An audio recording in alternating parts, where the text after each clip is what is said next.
मैं atomic classes Jamu Amethi में आप लोगों का स्वागत करता हूं। मैं आप लोगों को हिस्ट्री के बारे में बताऊंगा। इतिहास, सबसे पहले हिस्ट्री के अध्ययन के लिए हम इसको 3 पार्ट में डिवाइड कर देते हैं। पहला हो जाता है प्रागैतिहासिक काल। क्या हो जाएगा? प्रागैतिहासिक काल।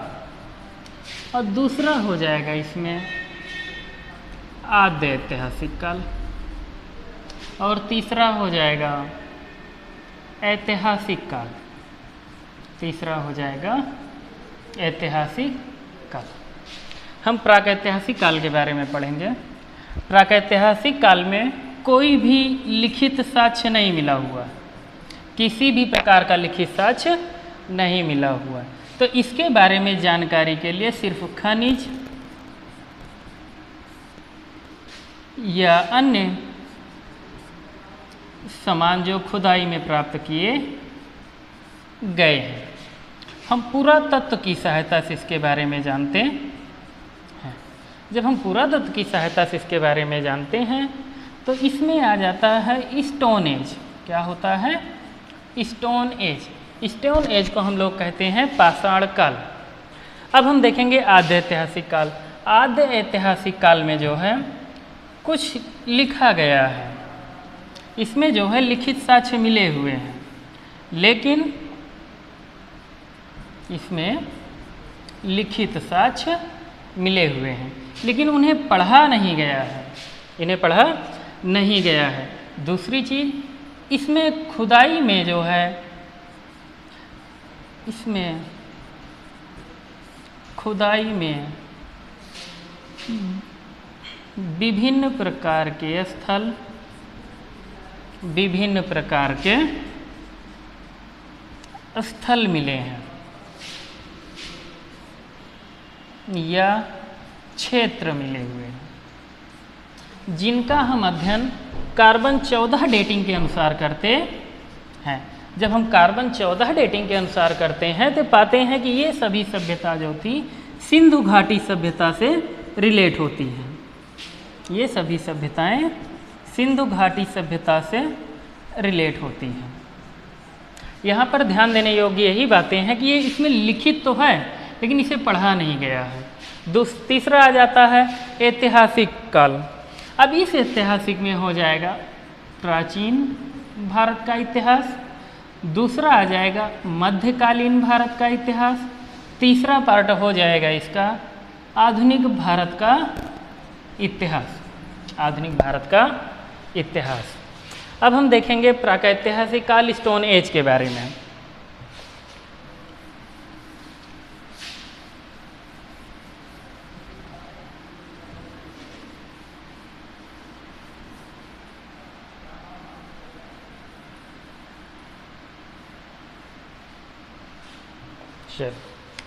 प्रागैतिहासिक काल means stone age. Stone age, पाषाण काल। पाषाण काल में हम एफ ह्यूमन अर्थात आदि मानव, एफ ह्यूमन अर्थात आदि मानव के बारे में अध्ययन करते। आदि मानव का अध्ययन करने के लिए हम इसे 3 पार्ट में डिवाइड कर देते हैं। पहला पार्ट हो जाता है पूरा पाषाण काल, पूरा पाषाण काल। और दूसरा हो जाएगा मध्य पाषाण काल। क्या हो जाएगा? मध्य पाषाण काल। और तीसरा हो जाएगा नवपाषाण काल। तीसरा हो जाएगा नवपाषाण काल। ठीक है। अब इसका सेशन, इसका टाइमिंग क्या क्या है? ये लगभग 25 लाख ईसा पूर्व से 25 लाख ईसा पूर्व से 50,000 ईसा पूर्व यहाँ हो जाएगा।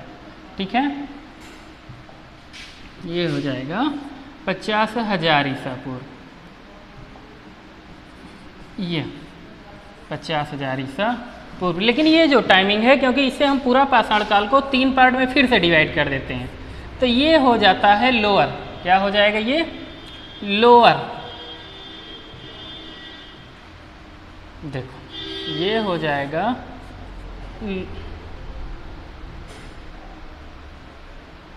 लोअर अर्थात निम्न पूरा पाषाण काल। इसके बाद आएगा मिडिल अर्थात मध्य पुरापाषाण काल। उसके बाद हो जाएगा अपर अर्थात उच्च पुरापाषाण काल। मिडिल का सेशन जो हो जाएगा ये 50,000 ईसा पूर्व से 50,000 ईसा पूर्व से 40,000 ईसा पूर्व, 50,000 ईसा पूर्व से 40,000 ईसा पूर्व। और अपर का सेशन हो जाएगा 40,000 ईसा पूर्व से 9,000 ईसा पूर्व, 9,000 ईसा पूर्व। अब इसका देखो मध्य पाषाण काल का, इसे हम इंग्लिश में बोलते हैं मेसोलिथिक एज। तो ये हो जाएगा 9,000 ईसा पूर्व से 4,000 ईसा पूर्व। क्या हो जाएगा? 9,000 ईसा पूर्व से 4,000 ईसा पूर्व। और यहाँ नवपाषाण काल में ये हो जाएगा 4,000 ईसा पूर्व से 2500 ईसा पूर्व। कितना हो जाएगा? 2500 ईसा पूर्व। अब हम देखेंगे पुरापाषाण काल के बारे में कि पुरापाषाण काल में क्या क्या हुआ है। हम इसमें जानेंगे जब ह्यूमन बींग्स का डेवलपमेंट होता है तो नॉर्मल सी बात है, मान लो कोई भी बेबी जन्म लेता है तो उसे कल्चर किसी भी प्रकार का नहीं होता है। तो यहाँ पे भी ह्यूमन का डेवलपमेंट हुआ। तो मान लो जो ये आदि मानव थे इसमें किसी भी प्रकार का कल्चर नहीं था, मीन्स किसी भी प्रकार की सभ्यता नहीं थी, इसमें किसी भी प्रकार की सभ्यता नहीं थी। दूसरी चीज़ ये खाना बदोश जीवन, खाना बदोश जीवन। खाना बदोश जीवन का मतलब हो गया ये घुमंतु टाइप के होते थे, मीन्स ये घूमते रहते थे, ये एक स्थान पे कहीं स्थिर नहीं रहते थे। इन्हें भोजन के लिए, अपने भोजन के लिए जो है शिकार करते थे। क्या करते थे? भोजन के लिए शिकार करते थे। शिकार जो करते थे ये भोजन के लिए करते थे। हंटिंग फॉर फूड, इंग्लिश से हम बोलेंगे इसको हंटिंग फॉर फूड, मीन्स ये भोजन के लिए शिकार करते थे, ये शिकार पे डिपेंड होते थे। दूसरा हो जाएगा इसमें जो है मेन इंपॉर्टेंट जो इससे पूछा जाता है एग्जामिनेशन में, ये हो जाएगा आग की खोज, डिस्कवरी ऑफ फायर, आग की खोज। ये ज़्यादा इम्पॉर्टेंट है इसमें, आग की खोज। मीन्स पुरापाषाण काल में इतना। पहला खाना बदोश जीवन, ये खाना बदोश जीवन वो घुमंतु होते थे। दूसरा वो शिकार करते थे, किस लिए? भोजन के लिए। और उसके बाद जो इम्पोर्टेंट है इसमें आग की खोज, ये होता था। लेकिन इसमें एक चीज़ और है, जब वो शिकार करते थे, शिकार करने के लिए कुछ इन्हें औजार चाहिए, टूल्स चाहिए। वो टूल्स जो होते थे बड़े औजार होते थे। किस प्रकार के? बड़े औजार का उपयोग करते थे। और इन बड़े औजारों को जो एग्जामिनेशन में पूछता है वो माइक्रोलिथिक करके पूछता है। ये हो जाएगा, ठीक है, ये हो जाएगा पुरापाषाण काल में। अब हम आएंगे मध्य पाषाण काल में। अब हम देखेंगे मध्य पाषाण काल में क्या क्या होता है।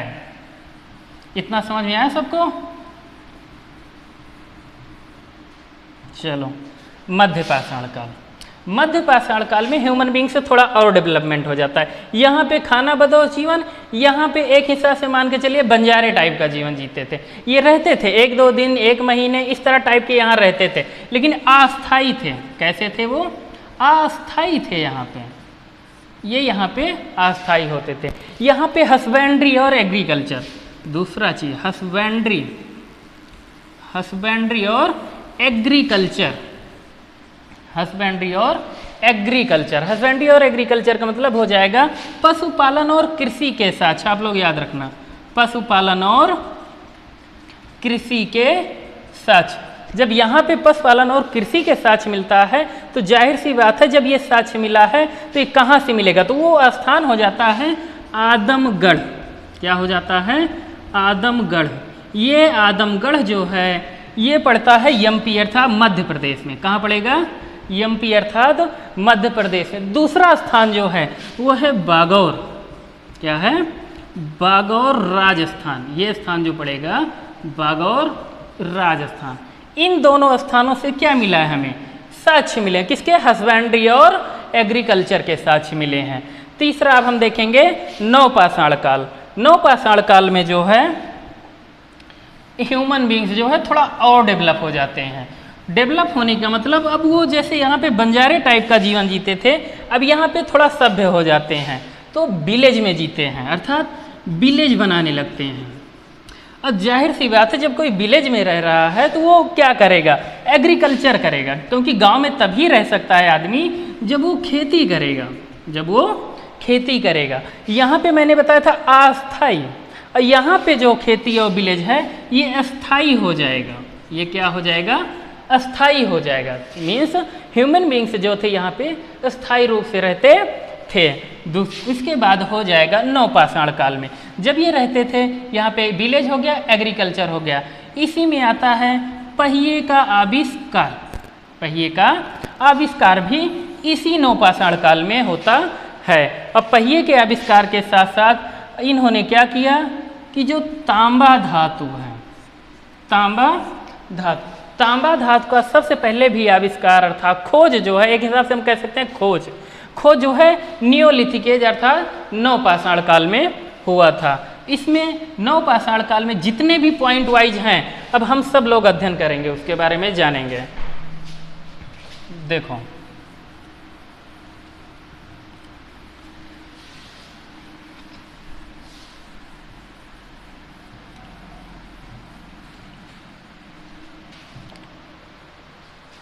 पहला मैंने आप लोगों को फर्स्ट पॉइंट में बताया कि ये सब नवपाषाण काल का है, आप लोग ध्यान दीजिएगा, ठीक है। ये सब नवपाषाण काल का है, ये जितने भी पॉइंट है सब नवपाषाण काल के हैं। नवपाषाण काल में पहिए का आविष्कार होता है। क्या होता है? पहिए का आविष्कार होता है। उसके बाद सेकेंड पॉइंट हो जाएगा कुंभकारी के साक्ष्य। सेकेंड पॉइंट क्या हो जाएगा? कुंभकारी के साक्ष्य। तीसरा पॉइंट हो जाएगा इसमें सबसे पहले धातु जो प्रयोग की गई थी, सबसे पहले प्रयोग की जाने वाली धातु जो है वो है तांबा। ये सबसे पहले प्रयोग की जाने वाली धातु तांबा है। और यहाँ पे हम लोग जानेंगे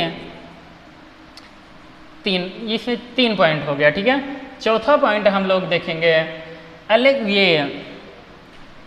अलेक्जेंडर कनिंघम, एक वैज्ञानिक है, पुरातत्वविद हम इनको बोलते हैं, ठीक है। अलेक्जेंडर कनिंघम, ये अलेक्जेंडर कनिंघम जो है इनको भारतीय पुरातत्व का जनक कहा जाता है। क्या कहा जाता है? भारतीय पुरातत्व का जनक, भारतीय पुरातत्व का जनक। ये हो जाएगा नवपाषाण काल में। अब नवपाषाण काल में खेती के साथ बाकी जितने भी फैक्ट हैं वो सब हम मैप के माध्यम से समझेंगे। देखो एक मिनट,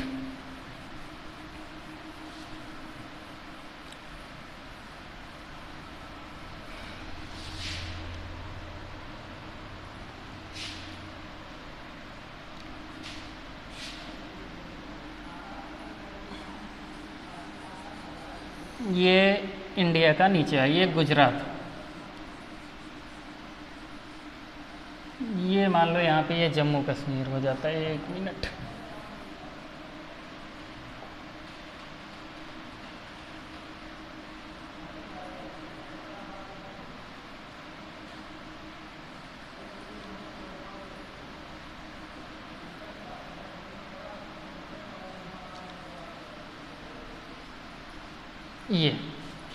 ये हो जाएगा इंडिया का ऊपर वाला पार्ट। चलो हम देखेंगे यहाँ पे हो जाएगा ये पाकिस्तान, ठीक है। ये इस पाकिस्तान पे यहाँ पे एक स्थान है मेहरगढ़। मेहरगढ़ ये पाकिस्तान के बलूचिस्तान क्षेत्र में है। इसका क्या नाम है? मेहरगढ़। क्या बोलेंगे इसको?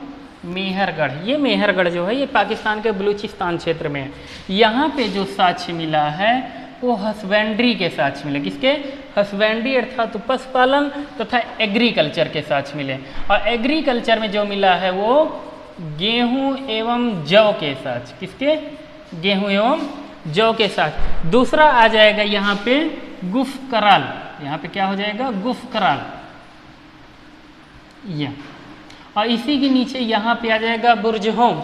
बुर्जहोम मीन्स हो जाएगा यहाँ पे बताया गया है भुर्ज वृक्ष का स्थान। ये क्या होता है? भुर्ज वृक्ष का स्थान।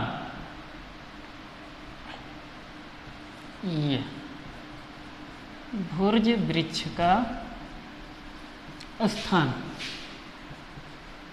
दूसरा यहां से जो साक्ष्य मिला वो गर्तावास। ये गर्तावास हो जाएगा, ठीक है। और गर्तावास के साथ साथ, गर्तावास मतलब होता है गड्ढा घर, हम लोग देखेंगे ये गर्तावास के बारे में। गर्तावास मतलब होता है गड्ढा घर। क्या होता है? गड्ढा घर। अब यहाँ जम्मू कश्मीर के बाद आ जाता है यूपी। यूपी ये वाला क्षेत्र जो होता है यूपी, यहाँ पे एक स्थान है कोलडीहवा। कोलडीहवा से चावल के साक्ष्य मिले। क्या मिला है? कोलडीहवा।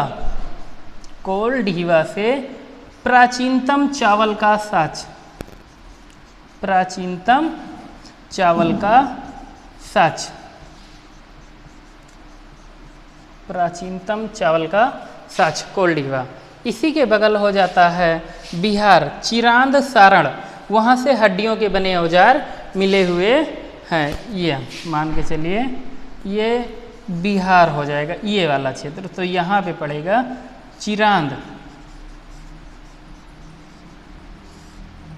सारण जिला। यहाँ हिरण की हड्डियों से बने हुए औजार, हिरण की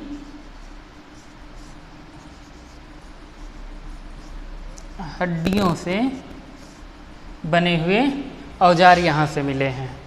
उसके बाद आता है कुछ फैक्ट है, कुछ पॉइंट है, आप लोग टॉप 10 में उसको देख लीजिए, वो आप लोगों के लिए बहुत कारगर होगा।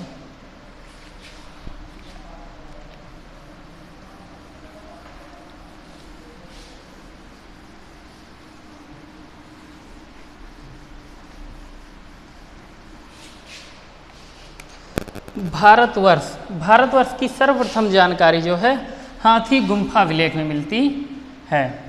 ये पहला पॉइंट हो जाएगा। भारतवर्ष, भारतवर्ष की सर्वप्रथम जानकारी, भारतवर्ष की सर्वप्रथम जानकारी जो है हाथी गुम्फा अभिलेख में मिलती है। ये हो जाएगा हाथी गुम्फा अभिलेख, हाथी गुम्फा अभिलेख में मिलती है। दूसरा पॉइंट, दुर्भिक्ष की जानकारी, दुर्भिक्ष की जानकारी, दुर्भिक्ष की जानकारी सर्वप्रथम सौह गौराभिलेख, दुर्भिक्ष की जानकारी सर्वप्रथम सौह गौराभिलेख से मिलती है। उसके बाद प्रथम हूणों का आक्रमण, प्रथम हूणों का आक्रमण, प्रथम हूणों का आक्रमण स्कंदगुप्त के भीतरी स्तंभ लेख से मिलती है। किससे मिलती है? स्कंदगुप्त के भीतरी स्तंभ, भीतरी स्तंभ अभिलेख, भीतरी स्तंभ अभिलेख से मिलती है। उसके बाद अगला पॉइंट हो जाएगा रेशम बुनकर, रेशम